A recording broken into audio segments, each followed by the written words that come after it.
ছেলেবেলায় মোল্লা নাসিরউদ্দিন জমিদারের বাড়িতে রাখালের কাজ করত। এক গ্রীষ্মকালে গম কাটার সময় জমিদার নাসিরউদ্দিনকে মাইনদারের সঙ্গে যেতে বলল। আধা দিন গম কাটার পর নাসিরউদ্দিনের কোমর ব্যথা করতে লাগলো।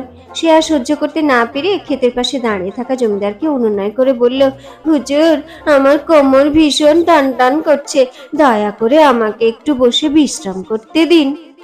হুম, তোরা কি মানুষ যে তোদের কোমর থাকবে? যা, তাড়াতাড়ি গম কাটতে যা। জমিদার নাসিরউদ্দিনের দিকে চোখ রাঙিয়ে বলল। অগত্যা নাসিরউদ্দিনকে সারাদিন দাঁড়িয়ে দাঁড়িয়ে গম কাটতে হলো। সূর্যাস্ত হলে অতি ক্লান্ত হয়ে সে বাড়ি ফিরল। কিছুদিন পর একদিন জমিদার তার বাড়ির পাশে একটি বড় গাছে উঠে চিৎকার করে বলল, নাসিরউদ্দিন, তাড়াতাড়ি একটি কাঠারি এনে দে আমাকে।